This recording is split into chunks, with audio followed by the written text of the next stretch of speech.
നിന്റെ ജീവിതത്തിൽ നിനക്ക് ഈ സ്വാതന്ത്ര്യം നേടിത്തന്ന ഒരു മനുഷ്യൻ ഇവിടെയുണ്ട്. നീ നേടിയതായ ഭവനങ്ങളായിക്കൊള്ളട്ടെ, നീ നേടിയതായ ജോലി മേഖലകളായിക്കൊള്ളട്ടെ, നീ നേടിയതായ പണസമ്പാദ്യമായിക്കൊള്ളട്ടെ, നീ നേടിയതായ ബന്ധങ്ങളായിക്കൊള്ളട്ടെ, നീ നേടിയതായ കഴിവുകളായിക്കൊള്ളട്ടെ, എന്തുമായിക്കൊള്ളട്ടെ, ഇതൊക്കെ നിനക്ക് തന്നതായ ഒരു മനുഷ്യൻ, ഈ സ്വാതന്ത്ര്യം നിന്റെ ജീവിതത്തിലേക്ക് നൽകിയതായ ഒരു ക്രിസ്തു, ആ ക്രിസ്തു യേശുവിന്റെ ഉയർപ്പ് പെരുന്നാളാണ് ഈ ദിവസം. അവൻ നമുക്ക് വേണ്ടി ഭാരമേറ്റു, അവൻ നമുക്ക് വേണ്ടി സങ്കടങ്ങൾ പേറി, അവൻ നമുക്ക് വേണ്ടി അവന്റെ ജീവിതം മുഴുവൻ ഒഴിഞ്ഞു വെച്ചു. കഴിഞ്ഞ 50 ദിനരാത്രങ്ങൾ നോമ്പും ഉപവാസവും എല്ലാം പിതാക്കന്മാർ നമുക്കായിട്ട് നൽകിയപ്പോൾ പോലും ഒരു നിമിഷം പോലും നോമ്പ് നോക്കുവാനോ ഒരു നിമിഷം പോലും പ്രാർത്ഥിക്കുവാനോ സമയം കണ്ടെത്താൻ നമുക്ക് സാധിച്ചിട്ടില്ല. സാരമില്ല മക്കളെ, നിങ്ങൾ ആരും ഭാരപ്പെടേണ്ട ആവശ്യമില്ല.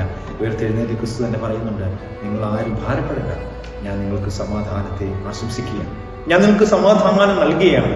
അതുകൊണ്ട് നിന്റെ ജീവിതം പൂർണ്ണമായും ദൈവത്തിലേക്ക് ചേർത്ത് വെക്കുവാൻ നമുക്ക് സാധിക്കണം.